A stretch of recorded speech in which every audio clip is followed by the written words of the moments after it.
We also heard about the gruesome twosome, Jim Ridgeway and Mike Bellmore. Their stories are infamous. And where did they get sent? The Syracuse office. I thought it was just Everything is true, we heard about. They truly are the gruesome twosome. You don't know which one is nuttier. You don't know what's going to come out of either one's mouth at any given time, but I can assure you it is very entertaining. With that, our last speaker, Mike Bellmore.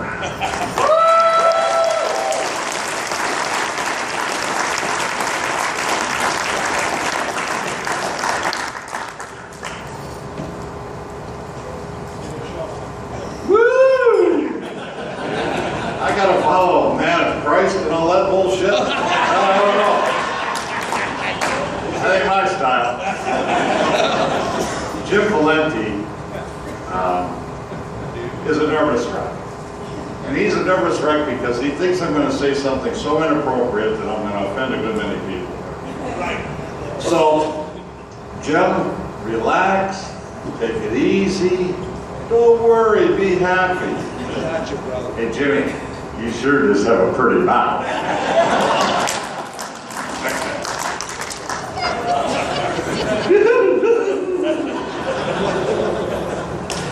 You know, late spring, early summer of 1991, I came to upstate New York. And I didn't know anyone, literally not a single person, not a union rep, not a union officer, not a company, not anything.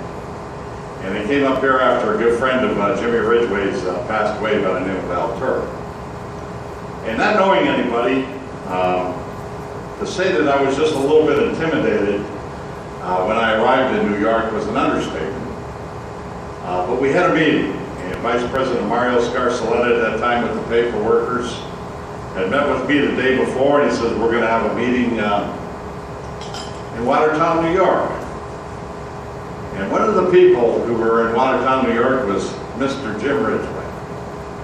I thought, holy shit, you gotta be kidding me. This guy's a nervous frickin' wreck. He chain smokes cigarettes, he's cussing, and he's always got these one-liners. I thought, holy cow, what am I getting myself into here, you know?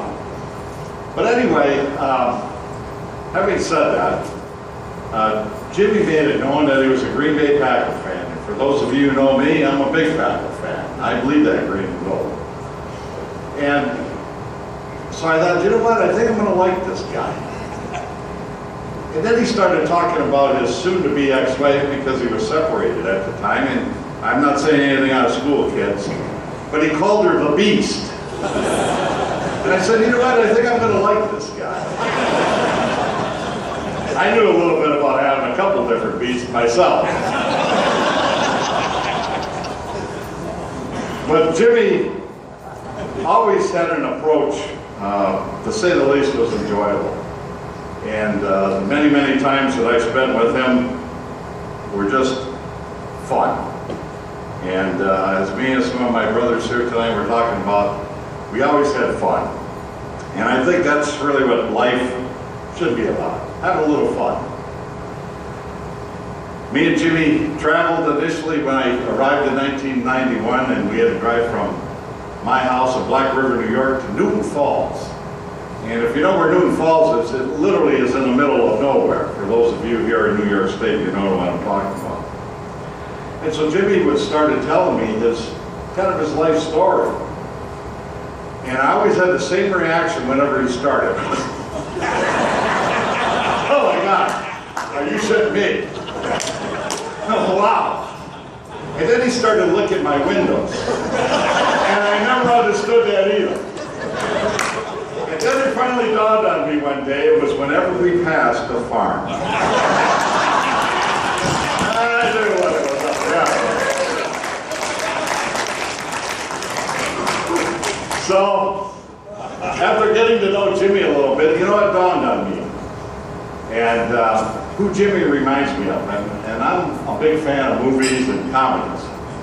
And how many of you are familiar with the movie Vacation?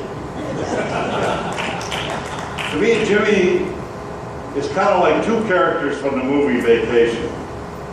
The character played by Chevy Chase, Clark Griswold, a devoted family man, a man who loved his family, did everything he could to enhance his family and their values, and was a little strange at times and had a strange sense of humor.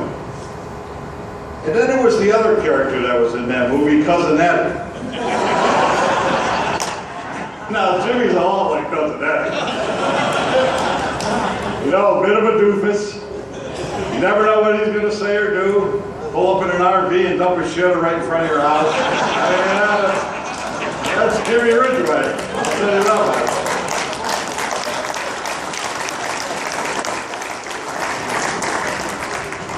But, you know, Jimmy is smarter than he looks. And I hope most of you know that. But I wish I would have kept this part of this, because you'd be amazed, and I think I could publish this and be a millionaire. But Jimmy used to write poetry. And when we were at staff meetings, it was probably the darkest, most deranged, lascivious bunch of writing you've ever seen in your life. I mean, this stuff, hey, it was scary. And you never would know that by looking at the guy, that he had such deep thoughts. Well, I wrote a little poem, Jimmy.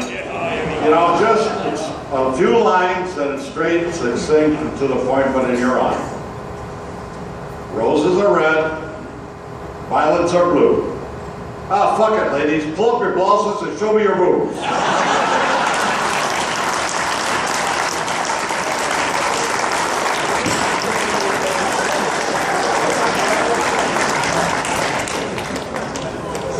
Now, what can I say? I'm not as good as Jimmy.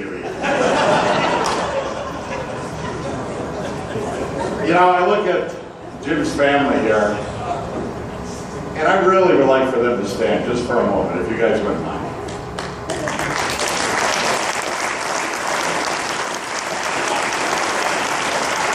Now, I'm glad you're giving them an ovation, because believe it or not, these poor bastards had to live with that guy. Man, they deserve a rousing ovation. When Jim and Tammy got married, and you know, to some extent, and there's a few things I can't share with you, but I remember just one simple thing. I thought it would be great, and the kids remember this, that when they were getting married, I thought instead of throwing rice, you get silly string. And you spray silly string. You know, I thought that was a good idea. Well, Tammy came up to me, grabbed me by the collar, "Don't you fucking spray me with silly string." And I thought, oh,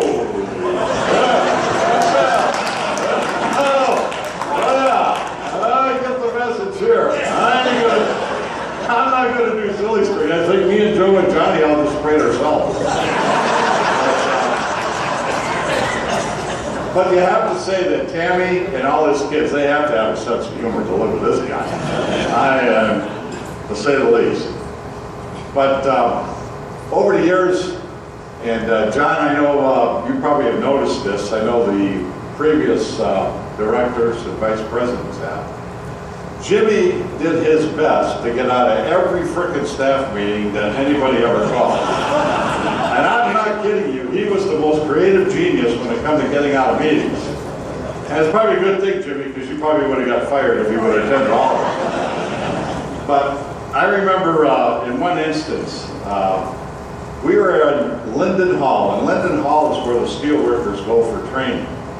And we were having our orientation going from PACE to the United Steelworkers. And so me and Jimmy had a pretty tough night. You know, we were out kind of late, and you know, I tipped a couple back. And so the next morning, we're in orientation. And no offense to Dave McCall, who's a longtime vice president, but he was the most boring speaker I've ever heard in my life. Telling stories that he kept talking to himself, trying to remember what the story was. I mean, it was ridiculous. So anyway, Dave McCall was talking, and next thing I know, I look over at Jimmy, and I wish I would have had a picture of this. But Jimmy's like this. And he's got spittle right from his mouth straight down to his chest. And I'm hitting all the guys next to me. Look at Ridgeway, look at Ridgeway. He didn't even know it. Oh my God, I just look at myself. The guy's slobbering all over himself. You know, one of the things Jimmy and I was very proud of. And when we had staff meetings, me and Jimmy would go down to the room early. And you know, at hotels, they always have little bowls of candy. So me and Jimmy would go down early, we'd take every bit of freaking candy that we could find. And then we'd take the candy. And then me and Jimmy always got there early as well, and we sit in the back. So when the meetings got started, me and Jimmy would be in the back of the room just peppering the hell out of all the other staff members. Why we were at pleasure. And I'll always remember this, and Mike Fisher, where's Mike Fisher? Mike Fisher, right over here. He's one of the nicest, most gentle people you'll ever meet. Quiet. He's a deacon or a bishop in his church. I'm not sure which is which. Yeah, you probably can understand why. But anyway, Mike hardly ever says anything. And he's so quiet, and you know, his demeanor is such, you know, he's not an extrovert, he's an introvert. Well, me and Jimmy are having a lot of fun with that candy. And where's John Scardell? John Scardell is sitting right over here. One of his first times ever presenting his program to all the union reps. You know, a big deal, and he was nervous as hell, I'm sure. So me and Jimmy are just peppering John Scardell with candy. Every time he's talking, we're hitting him, and he's going like this. He can't hardly get his program off. Well, next thing you know, Mr. Quiet, nice guy, Mike Fisher, deacon in the church, is throwing candy too.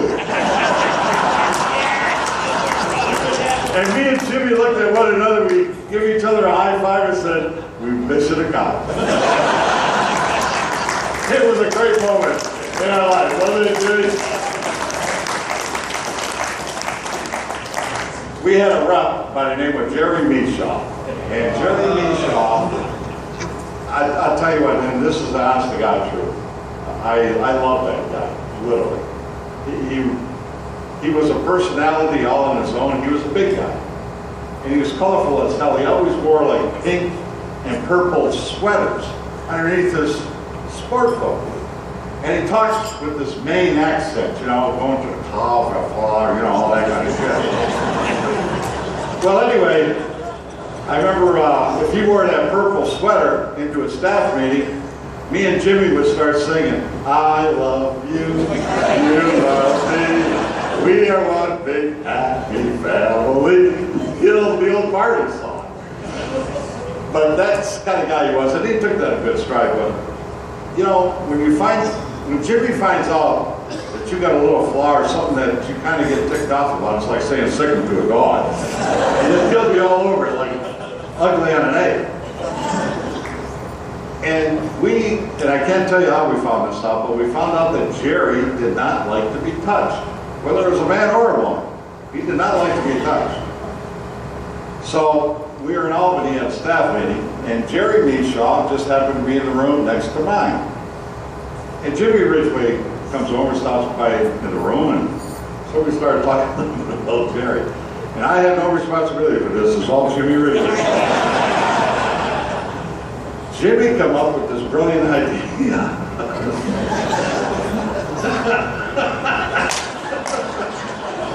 He goes, let's call a male escort for him.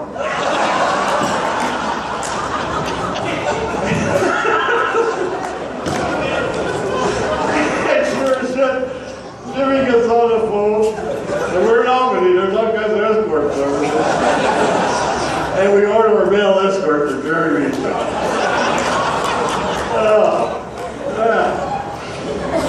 So, we're in my room, and we're waiting for, you know, somebody to knock on Jerry's door.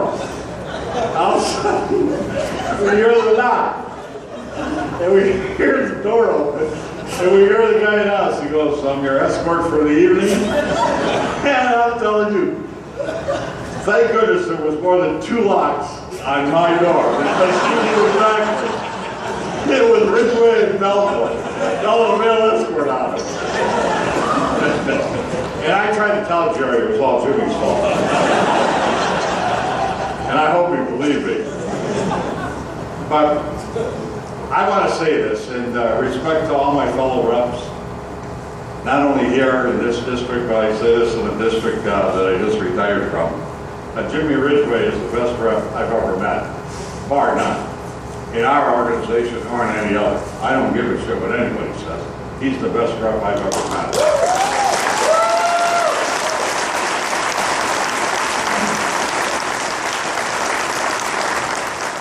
And I want to give you an example of Jim Ridgeway at work.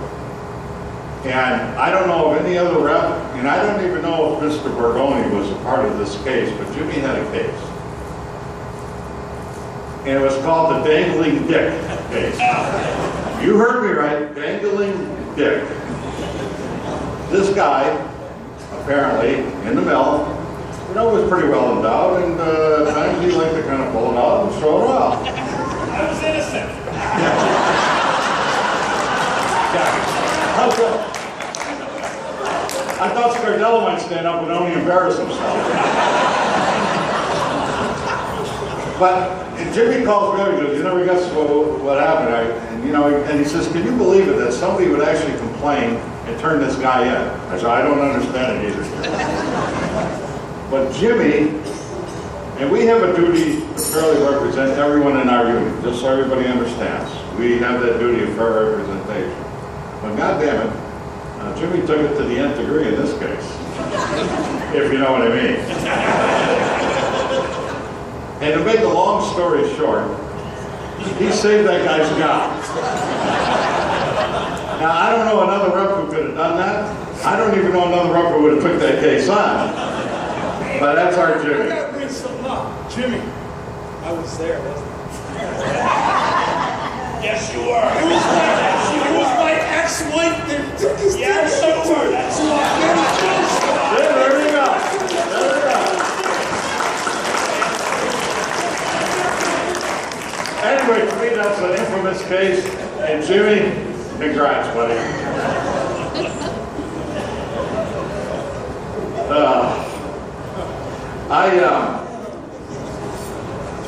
I admire Jimmy. And I admire him for being the family man that he is. I admire him for being the union rep that he is. I admire him for being the labor advocate that he is. But I admire Jimmy the most.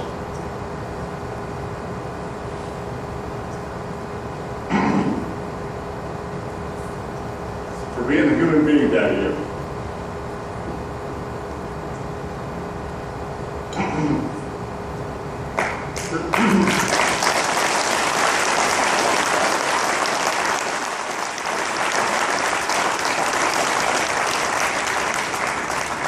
When you become a friend of Jim Ridgeway, you're a friend for life. And I mean that sincerely, Jimmy. I admire you with all my heart. And you're the best human being that I know.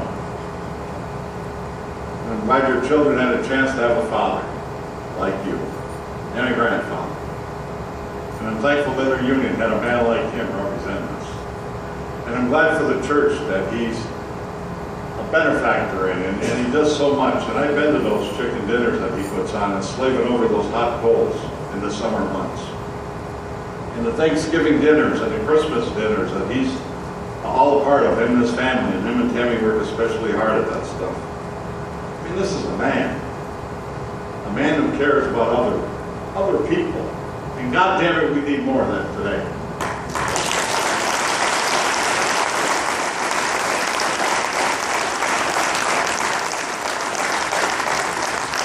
Well, Lenny, I try to keep it close to 5 minutes. I'm glad to see that you encourage these others to do so. What the fuck was that? 5 minutes. I obviously worked for it 5 minutes. But saying all that, and I apologize for getting a little emotional, but I love you, Jimmy. I mean, as a brother, not that other shit. But I do have something here I want to share with you. If you want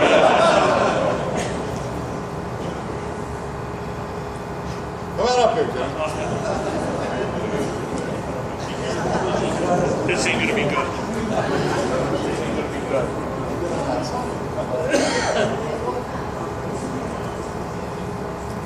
All right, now, hang on. This is for Jimmy. I think this covers all his bases.